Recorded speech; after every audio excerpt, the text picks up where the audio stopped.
Hi friends, welcome back. നമ്മുടെ ഇന്നത്തെ video 20,000 രൂപയ്ക്ക് താഴെ അല്ലെങ്കിൽ 15,000 രൂപയ്ക്ക് മുകളിൽ ഈ രണ്ട് പ്രൈസിന് ഇടയ്ക്ക് വരുന്ന ഏറ്റവും നല്ല ഫോണുകൾ ഏതാണ്? ഇപ്പോൾ നമുക്ക് ഈ ഒരു ഓഫർ ടൈം ഒക്കെ വരികയാണ്. 16 തൊട്ട് 21 വരെ ആമസോണിലും ഫ്ലിപ്കാർട്ടിലും ഒക്കെ നമുക്ക് ഓഫർ ടൈം ഉണ്ട്. അപ്പോൾ ആ ഒരു ടൈമിൽ നമ്മൾ വാങ്ങിക്കാൻ പോകുമ്പോൾ പോക്കോ X3 ആക്ച്വലി ഒരു നല്ല ഫോണാണോ, അല്ലെങ്കിൽ realme 7 Pro, സാംസങ് ഫോണുകൾ, മോട്ടോ ഫോണുകൾ, അങ്ങനെ ഒട്ടനവധിയുണ്ട്. ഇതിൽ ഓരോ ഫോണും എത്രത്തോളം വാല്യൂ ഫോർ മണിയാണ്, എങ്ങനെയുണ്ടെന്നുള്ളതാണ് നമ്മൾ ഈ ഒരു വീഡിയോയിൽ നോക്കുന്നത്. അപ്പോൾ നമുക്കിനി സമയം കളയണ്ട, നേരെ വീഡിയോയിലേക്ക്.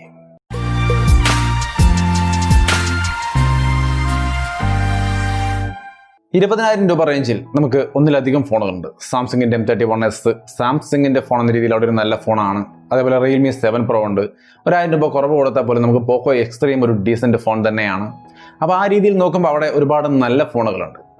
ഇതിൽ ഏറ്റവും നന്നായിട്ട് ഒരുപാട് പേരും ചൂസ് ചെയ്യുന്ന, അല്ലെങ്കിൽ എനിക്ക് ചൂസ് ചെയ്യാൻ തോന്നിയത്, അങ്ങനെ പറഞ്ഞാൽ മതിയല്ലോ, എനിക്ക് ചൂസ് ചെയ്യാൻ തോന്നിയ ഒരു ഫോൺ എന്ന് പറയുന്നത് realme 7 Pro ആണ്. കാരണം ഞാൻ വ്യക്തമാക്കാം, നിങ്ങൾക്കത് ആക്സെപ്റ്റബിൾ ആണോ, അല്ലെങ്കിൽ ഞാൻ അടുത്ത ഫോണിൻ്റെ കാര്യം പറയുമ്പോൾ അതിൻ്റെ കാര്യം നോക്കാം. realme 7 Pro 20,000 രൂപയ്ക്ക് ഒരു നല്ല ഫോണാണെന്ന് ഞാൻ ചിന്തിച്ചതിൻ്റെ കാര്യം ഇതാണ്. ഈ ഒരു ഫോൺ കംഫർട്ടബിൾ ആണ്. ഒന്നാമത്തെ കാര്യം, ലൈറ്റ് വെയിറ്റ് ആണ്. 182 ഗ്രാമേ വെയിറ്റ് ഉള്ളൂ. 8.7 mm തിക്നെസ്, ഒരു വലിയ തിക്നെസ് അല്ല. സോ ലൈറ്റ് വെയിറ്റ്, സ്ലിം, മൊത്തത്തിൽ കംഫർട്ടബിൾ ആണ് കൊണ്ടു നടക്കാനും മറ്റുമൊക്കെ ആയിട്ട്. സോ കംഫർട്ടായിട്ടൊരു ഫോൺ ഉപയോഗിക്കണം, 20,000 രൂപയ്ക്ക് ഒരു നല്ല ഫോൺ വാങ്ങിക്കണം എന്ന് ചിന്തിക്കുന്നുവെങ്കിൽ realme 7 Pro തീർച്ചയായിട്ടും ഓപ്ഷനുകളിൽ ഒന്ന് തന്നെയാണ്. അതും ഏറെക്കുറെ ഒന്നാം സ്ഥാനം നിൽക്കുന്ന ഒരു ഫോൺ തന്നെയായിരിക്കും. ഒരു നല്ല ഡിസൈൻ. ഡിസ്പ്ലേയിലേക്ക് വന്നു കഴിഞ്ഞാൽ AMOLED ഡിസ്പ്ലേ, എക്സ്ട്രാ റീഫ്രഷ് റേറ്റും കാര്യങ്ങളൊന്നുമില്ല, ബട്ട് AMOLED ഡിസ്പ്ലേ ആണ്. അതും സാംസങ്ങിൻ്റെ M51 ഒക്കെ വെച്ച് നമ്മൾ കമ്പയർ ചെയ്ത് നോക്കിയാൽ അതിനോടും കിടപിടിക്കുന്ന തരത്തിലുള്ള ഒരു നല്ല സൂപ്പർ AMOLED ഡിസ്പ്ലേ, ബ്രൈറ്റ് ആയ നല്ല ഒരു സൂപ്പർ AMOLED ഡിസ്പ്ലേ ആണ് ഈ ഫോണിലുള്ളത്. സോ കംഫർട്ടാണ്, ഒരു ബെസ്റ്റ് ഡിസ്പ്ലേ ക്വാളിറ്റി നമുക്ക് തരുന്നുണ്ട്. പെർഫോമൻസ് നോക്കിയാൽ സ്നാപ്ഡ്രാഗൺ 720G, 720, 30, 32G ഈ വക ഫോണുകളിലൊക്കെ സ്പെസിഫിക്കേഷൻ വൈസ് വേണമെങ്കിൽ കാര്യമായ ഡിഫറൻസ് ഒക്കെ നമുക്ക് അവിടെ ഇവിടെയൊക്കെ കാണാൻ പറ്റും.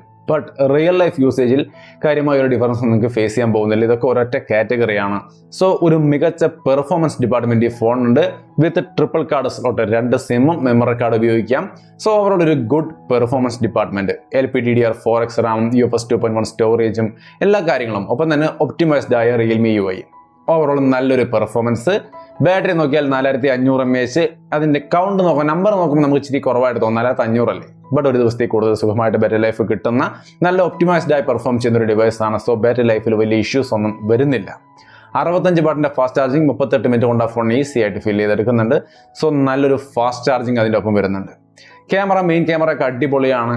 സെൽഫി ക്യാമറ നോർമൽ സിറ്റുവേഷനിൽ കുഴപ്പമില്ല. ബട്ട് ഒരു കാര്യം, ഈ ഫോണിൽ എനിക്ക് തോന്നിയ ഒരു നെഗറ്റീവ് പോയിന്റ് എന്ന് പറയുന്നത്, അതായത് സെൽഫി ക്യാമറയിൽ നമ്മൾ ഫോട്ടോ എടുക്കുമ്പോൾ ലൈറ്റ് കൂടുതലായിട്ട് നമ്മുടെ മേത്തേക്ക് വീഴുന്ന സാഹചര്യം, അല്ലെങ്കിൽ ഒരു സബ്ജക്റ്റിനെ ഫോട്ടോ എടുക്കുമ്പോൾ നമ്മൾ പൊതുവേ സെൽഫി ക്യാമറ കൊണ്ട് നമ്മുടെ സെൽഫി ആണല്ലോ എടുക്കുക. അങ്ങനെ നമ്മൾ സെൽഫി എടുക്കുന്ന സമയത്ത് ഹാർഷ് ലൈറ്റ് നമ്മുടെ മേത്തേക്ക് വീഴുന്നുണ്ടെങ്കിൽ ആ ഏരിയ ബ്ലോൺ ഔട്ട് ആവുന്ന ഒരു സാഹചര്യം, അതായത് ചുമ്മാ വൈറ്റ് ആയി പോകും, അവിടെ ഒന്നും കാണാൻ പറ്റില്ല. ആ ഒരു ഡീറ്റെയിൽസ്, അത് ഹാർഷ് ലൈറ്റ് നമ്മുടെ ഡ്രസ്സിലേക്ക് ഇപ്പോൾ ലൈറ്റ് കളർ ഡ്രസ്സ് കിട്ടുന്ന നിൽക്കുകയാണെങ്കിൽ അത് കൃത്യമായിട്ട് നമുക്ക് നോട്ടീസ് ചെയ്യാൻ പറ്റും. ആ ഒരു ഇഷ്യൂ ഇതിൻ്റെ സെൽഫി ക്യാമറയിലുണ്ട്. ഭാവിയിൽ അപ്ഡേറ്റിൽ അത് ഫിക്സ് ചെയ്യുമോ എന്നൊന്നും നമുക്കറിയില്ല, എങ്ങനെയായിരിക്കും സംഭവിക്കാം. ബട്ട് ആ ഫോണിന് ഈ ഒരു ഇഷ്യൂ ആണ് മേജറായ ഒരു ഇഷ്യൂ ആയിട്ട് നമുക്ക് തോന്നിയിട്ടുള്ളത്. അത് ഒഴിവാക്കി നോക്കിയാൽ ഇതിൻ്റെ റിയർ പാനലിൽ ഒരു ചെറിയ വൈബ്രേഷൻ ഒക്കെ വരുന്നുണ്ട്. സോ അതൊക്കെ ഒരു ഇഷ്യൂ ആയിട്ട് നിങ്ങൾക്ക് ഫേസ് ചെയ്തേക്കാം. ബട്ട് എങ്കിലും മെയിനായിട്ട് ഈ ക്യാമറയുടെ, സെൽഫി ക്യാമറയുടെ ഒരു ചെറിയൊരു ബ്ലോൺ ഔട്ട് ആവുന്ന ഒരു ഇഷ്യൂ നിങ്ങൾ ക്യാമറ റിവ്യൂ കണ്ടു നോക്കുക, അതിൽ കാണാൻ സാധിക്കും. അപ്പോൾ ആ ഒരു ഇഷ്യൂ ഒഴിച്ചു നിർത്തിയാൽ ഈ ഒരു ഫോൺ ഈ പ്രൈസിന് ഒരു ഡീസൻ്റ് ആയ ഒരു ഫോണാണ്. നിങ്ങൾക്ക് വേണമെങ്കിൽ പരിഗണിക്കാം, ആലോചിച്ച് നോക്കുക. ഇതിൻ്റെ വൈബ്രേഷൻ, റിയർ പാനലിലെ വൈബ്രേഷൻ്റെ കാര്യം ഞാൻ എടുത്ത് പറയാതിരിക്കുന്നതിൻ്റെ കാരണം അത് ഓൾറെഡി റിവ്യൂലൊക്കെ ഞാൻ പറഞ്ഞു കഴിഞ്ഞതാണ്. പോക്കോ എക്സ്ട്രീമായിട്ട് കമ്പയർ ചെയ്ത് നോക്കിയാൽ അതിനേക്കാൾ വൈബ്രേഷൻ കുറവാണ്. സ്റ്റീരിയോ സ്പീക്കർ ആയതുകൊണ്ട് സെൻട്രൽ സ്പീക്കർ അലൈൻ ചെയ്തിരിക്കുന്നതുകൊണ്ടാണ് ഈ വൈബ്രേഷൻ വരുന്നത് തുടങ്ങിയ എക്സ്പ്ലനേഷൻ നമുക്ക് റിയൽമിയുടെ ഭാഗത്ത് നിന്ന് കിട്ടിയിരിക്കുന്നു. സോ അതിൻ്റെ കാര്യങ്ങൾ അങ്ങനെയൊക്കെ ഉണ്ട്, അതൊന്നും മനസ്സിലാക്കിയിരിക്കുക. എവിടെയെങ്കിലും ഒരുപാട് പേര് ഇപ്പോൾ അത് ചൂസ് ചെയ്യുന്നുണ്ട്, ഒരു ബെസ്റ്റ് ഫോണായിട്ട് അതിനെ കാണുന്നുണ്ട്. കാരണം അത് കംഫർട്ടാണ്, വളരെ ഡീസൻ്റ് ആയിട്ട് യൂസ് ചെയ്യാൻ കഴിയുന്ന നല്ല പെർഫോമൻസും ക്യാമറയും ബാറ്ററിയും ഫാസ്റ്റ് ചാർജിങ് ഉള്ള ഡിവൈസ് ആയതുകൊണ്ട്. സോ ഒരു ഓപ്ഷൻ ആ ഒരു ഫോണാണ്. അതിൻ്റെ കാരണങ്ങൾ ഇതൊക്കെയാണ്. ഇനി രണ്ടാമത്തെ ഒരു ഫോൺ നമുക്ക് നോക്കിക്കഴിഞ്ഞാൽ പോക്കോ X3 ആണ്. പോക്കോ X3 തീർച്ചയായിട്ടും മികച്ച ഒരു ഫോണാണ്. റിയൽമി നമ്മൾ ക്യാമറയുടെ ഭാഗത്തൊരു പോരായ്മ പറഞ്ഞു, കംഫർട്ട് ആണെന്നൊക്കെ പറഞ്ഞു. ഇവിടെ വന്നു കഴിഞ്ഞാൽ കംഫർട്ട് ഇല്ല, ബാക്കിയെല്ലാം ഉണ്ട്. അതായത് ഇത് ബൾക്കി ആണെന്ന് ചോദിച്ചാൽ തീർച്ചയായിട്ടും ബൾക്കി ആയ ഒരു ഫോണാണ്. ഇത് നിങ്ങൾ കേസ് കൂടി അപ്ലൈ ചെയ്ത് കഴിഞ്ഞാൽ ശരിക്കും ഒരു വലിയ ഫോൺ കയ്യിൽ പിടിച്ചുകൊണ്ട് നടക്കുന്ന ഒരു അവസ്ഥയായിരിക്കും ഉണ്ടായിരിക്കുക. ഈ ഒരു ബൾക്കി ഫോൺ വാങ്ങിക്കാൻ നിങ്ങൾക്ക് ഓക്കെ ആണെങ്കിൽ നിങ്ങൾക്ക് പോക്കോ X3 നോക്കാം. അങ്ങനെ നോക്കുമ്പോൾ ഇതിനകത്ത് ബാക്കിയുള്ള ഘടകങ്ങൾ, ഡിസ്പ്ലേ നല്ല ഡീസൻറ്റ് ക്വാളിറ്റി, നല്ല ബ്രൈറ്റായ LCD ഡിസ്പ്ലേ ആണ്. 120 Hz refresh rate, 240 Hz touch sampling rate, stereo speaker. realme 7 Proയിലും സ്റ്റീരിയോ സ്പീക്കർ ഉണ്ട്, ഇതിനകത്തും സ്റ്റീരിയോ സ്പീക്കർ വരുന്നുണ്ട്.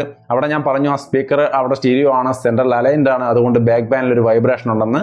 പോക്കോ X3യിലും അതേ വൈബ്രേഷൻ ഇഷ്യൂ ഉണ്ട്, കുറച്ചും കൂടി കൂടുതലാണ്.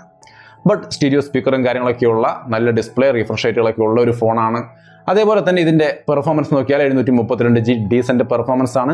ഹൈബ്രിഡ് സിമ്മേ പറ്റുള്ളൂ, 2 സിം അല്ലെങ്കിൽ 1 സിമ്മും മെമ്മറി കാർഡും. ക്യാമറ എല്ലാം തന്നെ ഡീസൻറ്റ് ക്വാളിറ്റിയാണ്. ക്യാമറ റിവ്യൂ കണ്ടു നോക്കുക, നമ്മുടെ ചാനലിൽ തന്നെയുണ്ട്.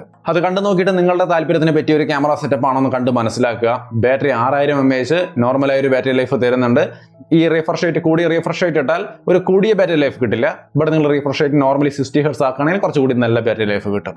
ആ രീതിയിലാണ് ഇതിൻ്റെ പ്രധാനപ്പെട്ട കാര്യങ്ങൾ. 33 വാട്ടാണ് ഫാസ്റ്റ് ചാർജിങ് വരുന്നത്. 1.25 മണിക്കൂർ കൊണ്ടൊക്കെ നമുക്കിത് ഫുള്ളായിട്ട് 0-ൽ നിന്നും 100% ചാർജ് ചെയ്യാം. സോ ഓവറോൾ ഈ ഒരു ഫോൺ ഈ റേഞ്ചിലെ ബെസ്റ്റ് ആണെന്ന് ചോദിച്ചാൽ ഇതൊരു വലിയ ഫോണാണ്, വെയിറ്റ് കൂടിയ ഫോണാണ്. 10 mm തിക്നെസ്സും 225 ഗ്രാം വെയിറ്റും വരുന്ന തിക്ക് ആൻഡ് ബൾക്കി ഫോണാണെന്നുള്ളൊരു കാര്യം പ്രത്യേകം ഓർക്കുക. അതൊഴിച്ചു കഴിഞ്ഞാൽ ബാക്കി എല്ലാം കൊണ്ടും ഈ ഒരു ഫോൺ ഈ റേഞ്ചിലെ ബെസ്റ്റ് ഓപ്ഷനാണ്. അപ്പോൾ അതാണ് പോക്കോ S3യെ കുറിച്ച് എൻ്റെ അഭിപ്രായം.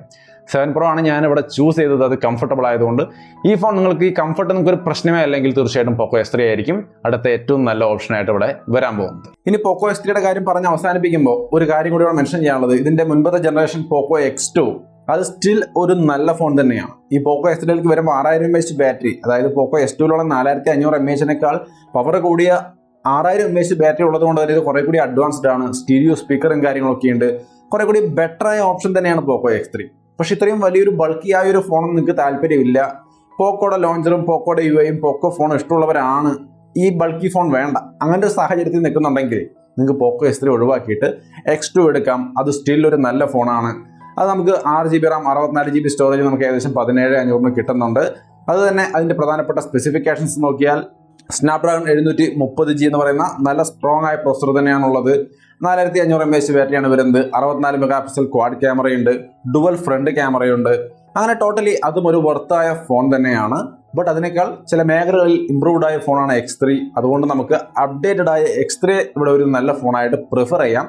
ബട്ട് സ്റ്റിൽ പോക്കോ ഫോൺ വേണം, എന്നാൽ ഈ ബൾക്കി ആയ X3 വേണ്ട എന്ന് ചിന്തിക്കുന്നുവെങ്കിൽ X2ഉം ഇവിടെ ഡീസൻ്റ് ആയ ഒരു ഓപ്ഷനാണ്. ഇനി ഇതേ പ്രൈസ് റേഞ്ചിൽ നമ്മൾ ഈ ഷവോമിയും റിയൽമി ഒന്നും വേണ്ടാന്ന് ചിന്തിക്കുകയാണ്, സാംസങ് വേണമെന്ന് ചിന്തിക്കുകയാണെങ്കിൽ M31 എന്ന് പറയുന്ന M31s എന്ന് പറയുന്ന ഒരു ഫോണുണ്ട്. 20,000 രൂപ റേഞ്ചിൽ തന്നെയാണ് ആ ഫോൺ. ആ ഫോണിലേക്ക് നോക്കിയാൽ AMOLED ഡിസ്പ്ലേയും കാര്യങ്ങളൊക്കെ ഉണ്ട്. അതേപോലെ തന്നെ 6000 mAh ബാറ്ററി ഉണ്ട്. ഫാസ്റ്റ് ചാർജിങ് 25 വാട്ടിൻ്റെ ഫാസ്റ്റ് ചാർജിങ് വരുന്നുണ്ട്. 64 MP ക്വാഡ് ക്യാമറ സെറ്റപ്പ് ഉണ്ട്. 32 MP സെൽഫി ക്യാമറയുണ്ട്. പെർഫോമൻസിലേക്ക് നോക്കിയാൽ 9611 എന്ന് പറയുന്ന എക്സിനോസ് പ്രോസറാണ്. ഈ ഒരു കാര്യം മാത്രം ഒന്ന് നോട്ട് ചെയ്യാം. ബാക്കി എല്ലാം കൊണ്ടും ഒരു ഡീസൻ്റ് ആയ സാംസങ് ഫോണാണ്. പ്രൊസസർ വൈസ് അത്ര കണ്ട ഒരു വലിയ പെർഫോമൻസ് നിങ്ങൾക്ക് കിട്ടില്ല. ഒരു ഗെയിമിങ്ങിനൊന്നും പറ്റിയതായിരിക്കില്ല. ഒരു നോർമൽ യൂസറാണെങ്കിൽ ഡീസൻ്റ് ആയ ഒരു പെർഫോമൻസ് നിങ്ങൾക്ക്, ഒരു നോർമൽ യൂസർ ആണെങ്കിൽ വലിയ വലിയ ഗെയിമുകളല്ല നോർമൽ ഗെയിമൊക്കെ കളിക്കാം. ഈ പബ്ജിയൊക്കെ ഹൈ ഗ്രാഫിക്സിലൊക്കെ ഇട്ട് കളിക്കാൻ നോക്കിയാൽ സ്മൂത്ത് ആയ എക്സ്പീരിയൻസ് കിട്ടില്ല എന്നേ ഉള്ളൂ. നോർമൽ ആയിട്ടുള്ള ഗെയിമുകളൊക്കെ ഇതിനകത്ത് കളിക്കാൻ പ്രശ്നമില്ല. സോ ഒരു നോർമൽ യൂസർ ആണെങ്കിൽ നിങ്ങൾക്ക് വലിയൊരു ഗെയിമിംഗ് ഒന്നും കളിക്കാനില്ലെങ്കിൽ നിങ്ങൾക്ക് ഇവിടെ ഏറ്റവും നല്ല ഓപ്ഷൻ സാംസങ്ങിൻ്റെ ഫോണുകൾ നോക്കിക്കഴിഞ്ഞാൽ M31s തന്നെയാണ്. സോ ആ ഒരു ഫോൺ നിങ്ങൾക്ക് നോട്ട് ചെയ്ത് വെക്കാം. സാംസങ് ഫോൺ എന്ന രീതിയിൽ 20,000 രൂപ റേഞ്ചിൽ M31s നോട്ട് ചെയ്യാം. അപ്പോൾ ഇതാണ് നമുക്ക് 20,000 രൂപ റേഞ്ചിൽ വരുന്ന 3 നല്ല ഫോണുകൾ. ഇതിലേത് വേണമെങ്കിലും നിങ്ങളുടെ താല്പര്യത്തിനനുസരിച്ച് ആവശ്യത്തിനനുസരിച്ച് ചൂസ് ചെയ്യാം. അതിൽ ഞാൻ പറഞ്ഞ പോലെ കംഫർട്ട് നോക്കിയാൽ 7 Proയും, കംഫർട്ട് നിങ്ങൾക്ക് പ്രശ്നമല്ലെങ്കിൽ X3യും, സാംസങ് വേണമെങ്കിൽ ഈ 2 ബ്രാൻഡുകളല്ലാത്ത ഒരു ചൈനീസ് ബ്രാൻഡ് അല്ലാത്തൊരു ബ്രാൻഡ് വേണമെങ്കിൽ തീർച്ചയായിട്ടും സാംസങ്ങിൻ്റെ M31s നോക്കാവുന്നതാണ്. അപ്പോൾ ആ ഒരു പ്രൈസ് റേഞ്ചിലെ കാര്യം ഏകദേശം ക്ലിയർ ആയല്ലോ. ഇപ്പം നമ്മൾ നോക്കിയത് 20,000 രൂപ റേഞ്ചിൽ വരുന്ന ഫോണുകളാണ്. ഈ ഫോണുകളുടെ കാര്യത്തിൽ ഒരു കാര്യം എനിക്ക് പറയാനുള്ളത്, നിങ്ങൾ ഇതിൻ്റെ ഡെഡിക്കേറ്റഡ് റിവ്യൂ കണ്ടു നോക്കുക. ഞാനിവിടെ എൻ്റെ ഒരു എക്സ്പീരിയൻസിനകത്ത് നിന്ന് ഞാൻ ഇതിൻ്റെ കാര്യങ്ങളൊക്കെ നോക്കുമ്പോൾ എനിക്ക് തോന്നി ഇതിൽ നല്ലത് ഏതാണ്, ഏറ്റവും നന്നാവുക, ഇന്ന കാരണങ്ങൾ കൊണ്ട് അത് നല്ലതാണെന്ന് ഞാൻ പറയുന്നതെന്നുള്ളൂ. ഇതിലൊരെണ്ണം നിങ്ങൾക്ക് താല്പര്യമായി കഴിഞ്ഞാൽ അതിൻ്റെ full review, used review, unboxing പോയി കണ്ടിട്ട് വാങ്ങിക്കരുത്. Used review, pros and cons അങ്ങനെയുള്ള റിവ്യൂസ് കണ്ടു നോക്കിയിട്ട് പർച്ചേസ് ഡിസിഷൻ എടുക്കുക. ഇനി നമ്മൾ ചെയ്യാൻ പോകുന്നത് 17,000 രൂപയ്ക്ക് താഴെ, അതായത് ഇപ്പോൾ നമ്മളൊരു 20 രൂപ റേഞ്ചാണ് പറഞ്ഞത്. അപ്പോൾ 15-17 ഒക്കെ ഇടയിൽ നോക്കിക്കഴിഞ്ഞാൽ അവിടെ ഏതായിരിക്കും ഒരു നല്ല ഫോൺ? ഒരുപാട് ഫോണുകളുണ്ട്. ആദ്യമായിട്ട് നമുക്കിവിടെ റിയൽമി 6 Pro എന്നൊരു ഫോൺ നിൽക്കുന്നുണ്ട്. ഈ ഒരു ഫോണിലേക്ക് വന്നു കഴിഞ്ഞാൽ ഇതിൻ്റെ മെയിൻ അട്രാക്ഷൻ ഇതിൻ്റെ ക്യാമറയാണ്. ഇതിൻ്റെ പുറകിൽ വരുന്ന ക്വാഡ് ക്യാമറ, 64 MP മെയിൻ ക്യാമറയും വൈഡ് ആംഗിൾ ക്യാമറയും ടെലിഫോട്ടോ ലെൻസും മാക്രോ ലെൻസും. ക്വാഡ് ക്യാമറ അക്ഷരാർത്ഥത്തിൽ യൂസ്ഫുൾ ആയ രീതിയിലാണ് ഇവർ സെറ്റ് ചെയ്തിരിക്കുന്നത്. ഫ്രണ്ട് ക്യാമറ നോക്കിയാലും യൂസ്ഫുൾ ആണ്. വൈഡ് ആംഗിൾ ക്യാമറ അടങ്ങുന്ന ഡുവൽ ക്യാമറ സെറ്റപ്പാണ് ഫ്രണ്ടിൽ കൊടുത്തിരിക്കുന്നത്. 16 MP ആണ് മെയിൻ സെൽഫി, 8 MP ആണ് വൈഡ് ആംഗിൾ. സോ തീർച്ചയായിട്ടും യൂസ്ഫുൾ ആയ രീതിയിലാണ് ഇതിൻ്റെ ക്യാമറ സ്പെസിഫിക്കേഷൻ മുഴുവൻ കിടക്കുന്നത്. റിവ്യൂസ് ക്വാളിറ്റി കണ്ടു നോക്കുക. ഒരു ഡീസൻ്റ് ആയ ക്യാമറ സെറ്റപ്പ് ഉള്ള ഫോണാണ്. പെർഫോമൻസ് നോക്കിയാൽ സ്നാപ്ഡ്രാഗൺ 720G തന്നെയാണ്. സോ പെർഫോമൻസിനകത്തും യാതൊരു ഇഷ്യൂസും വരാനില്ല. ഡീസൻ്റ് ആയ പെർഫോമൻസ്. 6.6 ഇഞ്ച് വരുന്ന full HD plus LCD display 90 hertz refresh റേറ്റോട് കൂടി വരുന്നുണ്ട്. സോ ഈ ക്യാമറയുടെ ഒപ്പം നല്ല പെർഫോമൻസും നല്ല ഡിസൈനും സൈസും ഒക്കെ ആയിട്ട് 4300 mAh ബാറ്ററിയും 30 വാട്ടിന്റെ ഫാസ്റ്റ് ചാർജിംഗ് ഉള്ള Realme 6 Pro. നിങ്ങൾക്ക് ഈ ഒരു 7 Pro വാങ്ങിക്കാൻ ബഡ്ജറ്റ് ഇല്ല, റിയൽമിയുടെ ഒരു ഫോൺ, ഈ റിയൽമി UI ഒപ്റ്റിമൈസ്ഡ് ആയ നല്ല UI ആ രീതിയിലുള്ള റിയൽമി ഫോൺ വേണമെന്നുണ്ടെങ്കിൽ തീർച്ചയായിട്ടും ഈ 6 Pro നിങ്ങൾക്ക് പരിഗണിക്കാവുന്ന നല്ലൊരു ഓപ്ഷനാണ്. ഇതിന്റെ ഡിസ്പ്ലേയും കാര്യങ്ങളും നോക്കിക്കഴിഞ്ഞാൽ 6.6 ഇഞ്ച് വരുന്ന full HD plus LCD display 90 hertz refresh റേറ്റോട് കൂടിയാണ് വരുന്നത്. സോ ഒത്തിരി സ്മൂത്ത്നെസ് ഒക്കെ വേണമെന്നുള്ളവർക്കും ആ ഒരു ഭാഗത്തേക്ക് ചിന്തിക്കാം. 4300 mAh ബാറ്ററി 30 വാട്ട് ഫാസ്റ്റ് ചാർജിങ്ങോട് കൂടിയാണ് വരുന്നത്. സോ ഓവറോൾ ഈ ഒരു ഫോൺ ഒരു നോർമൽ ഒരു അത്യാവശ്യം ഗെയിം കളിക്കുന്ന ആളാണെങ്കിൽ പോലും നിങ്ങൾക്ക് ഈ പറയുന്ന 7 Pro ഇറങ്ങിയതിന് ശേഷവും Realme 6 Proയെ പരിഗണിക്കാവുന്ന ഒരു ഫോണാക്കി മാറ്റുന്നുണ്ട്. ഈ ഫോണിന്റെ വില നോക്കിക്കഴിഞ്ഞാൽ 6GB RAM 64GB സ്റ്റോറേജിന് 18,000 രൂപയാണ് വരുന്നത്. 6GB RAM 128GB സ്റ്റോറേജിന് 19,000 രൂപയാണ്. 8GB 128 ആണെങ്കിൽ 20,000 രൂപ വരുന്നുണ്ട്. അവിടെ നമുക്ക് Realme 7 Pro ഉണ്ട്. സോ ഈ 6 Pro 18,000 രൂപയ്ക്കുള്ള 6GB RAM 64 നിങ്ങൾക്ക് വേണമെങ്കിൽ പരിഗണിക്കാം. ബട്ട് ഇവിടെ പോക്കോ S3 ഈ ഒരു റേഞ്ചിലുള്ള ഫോണാണ്. നിങ്ങൾക്ക് ആ ബൾക്കി ആയ ഒരു സിറ്റുവേഷൻ പ്രശ്നമല്ലെങ്കിൽ ആ പോക്കോ S3യുടെ ക്യാമറയിൽ നിങ്ങൾ സാറ്റിസ്ഫൈഡ് ആണെങ്കിൽ ഇവിടെയും പോക്കോ S3 പരിഗണിക്കാം. കാരണം അത് 17 രൂപയ്ക്കാണ് സ്റ്റാർട്ട് ചെയ്യുന്നത്. ആ ഫോൺ ഒരു ഡീസൻ്റ് ആയ ഓപ്ഷൻ തന്നെയാണ്. ഞാൻ ഇവിടെ വീണ്ടും ആവർത്തിക്കുന്നില്ല, ഈ റേഞ്ചിലും പോക്കോ X3 ഒരു നല്ല ഫോണായിട്ട് നിൽക്കുന്നുണ്ട്. അത് ഞാൻ ഇവിടെ പറയാതിരിക്കുകയാണ്, ഓൾറെഡി പറഞ്ഞതുകൊണ്ട്. അപ്പോൾ ആ ഒരു X3 ഒഴിവാക്കിയിട്ടാണ് ബാക്കിയുള്ള ഫോണുകളുടെ ലിസ്റ്റ് ഞാനിവിടെ പറഞ്ഞുകൊണ്ടിരിക്കുന്നത്. അപ്പോൾ ഇവിടെ നമുക്ക് Realme 6 Pro ഈ പറഞ്ഞ കാരണങ്ങൾ കൊണ്ട്, ഇത്രയും ഫീച്ചേഴ്സ് ഉള്ള ക്യാമറ ഉള്ളത് കൊണ്ട് നമുക്ക് വേണമെങ്കിൽ പരിഗണിക്കാവുന്ന ഒരു റിയൽമി ഫോണാണ്. അതും Realme 7 Pro ബഡ്ജറ്റ് എടുക്കാനുള്ള ബഡ്ജറ്റ് ഇല്ലെങ്കിൽ 6 Pro നോക്കാമെന്നാണ് ഞാൻ ഉദ്ദേശിക്കുന്നത്. ഐഡിയ മനസ്സിലായിട്ടുണ്ടാവുമെന്ന് വിചാരിക്കുന്നു. ഇനി ഇതേ പ്രൈസ് റേഞ്ചിൽ മറ്റൊരു ഫോൺ സ്റ്റാർട്ട് ചെയ്യുന്നത് Redmi Note 9 Pro Max ആണ്. ഈ ഒരു ഫോണിന്റെ വില നോക്കിയാൽ 6GB RAM 64GB സ്റ്റോറേജിന് 17,000 രൂപയാണ്. 18,500 6GB RAM 128GB സ്റ്റോറേജ് കിട്ടുന്നുണ്ട്. സ്നാപ്ഡ്രാഗൺ 720G തന്നെയാണ് ഇതിന്റെ പ്രോസർ വരുന്നത്. Triple card slot, full HD plus display, അതേപോലെ 64 megapixel main camera, 8 megapixel wide angle, macro sensor, depth sensor, 32 megapixel selfie, 5020 mAh battery, 33 what fast charging. Overall ഈ specification നോക്കിക്കഴിഞ്ഞാൽ ഈ റേഞ്ചിലെ ഡീസൻ്റായ പെർഫോമൻസും ക്യാമറയും ബാറ്ററിയും ഒക്കെ ഉള്ള ഒരു ഡീസൻറ്റ് ഫോണാണ് Note 9 Pro Max എന്ന ഫോൺ. ഈ ഫോൺ നമുക്ക് ഈ ഒരു സമയത്ത് പർച്ചേസ് ചെയ്യാൻ പറ്റിയ നല്ല മികച്ച ഒരു റെഡ്മി ഫോണാണ്. നിങ്ങൾക്ക് റെഡ്മി ഫോണാണ് വേണ്ടതെങ്കിൽ നിങ്ങൾക്ക് തീർച്ചയായിട്ടും ഈ Note 9 Pro Max ഈ ഒരു പ്രൈസിന് പരിഗണിക്കാവുന്ന ഫോൺ തന്നെയാണ്. ഡെഡിക്കേറ്റഡ് ആയ റിവ്യൂ കണ്ടു നോക്കുക, നല്ലതാണെന്ന് ഉറപ്പിച്ചിട്ട് മാത്രം പർച്ചേസ് ചെയ്യാൻ ശ്രമിക്കുക. Note 9 Pro Max കഴിഞ്ഞു, റിയൽമി കഴിഞ്ഞു. ഇനി നമുക്ക് മോട്ടോയുടെ ഒരു ഫോണുണ്ട്, മോട്ടോ 1 Fusion Plus എന്ന് പറയുന്ന ഫോൺ. ഈ ഫോണും അത്യാവശ്യം ഈ പറയുന്ന റെഡ്മി റിയൽമിയുടെ ഒക്കെ അതേ കട്ടയ്ക്ക് കോമ്പീറ്റ് ചെയ്ത് നിൽക്കുന്ന ഒരു നല്ല മോട്ടോ ഫോണാണ്. ഒരുപാട് പേർക്ക് ഈ ചൈനീസ്, ഇപ്പോഴേക്ക് മോട്ടോയും ചൈന തന്നെയാണ്, എങ്കിലും മോട്ടോ എന്ന ബ്രാൻഡ് ഇഷ്ടമുള്ളവർക്ക് വേണമെങ്കിൽ മോട്ടോ 1 Fusion Plus എന്ന ഈ ഒരു ഫോൺ പരിഗണിക്കാം. സ്നാപ്ഡ്രാഗൺ 730G എന്ന് പറയുന്ന നല്ലൊരു പ്രോസർ തന്നെയാണ് ഉള്ളത്. സോ നല്ലൊരു പെർഫോമൻസ് അതിനകത്ത് കിട്ടും.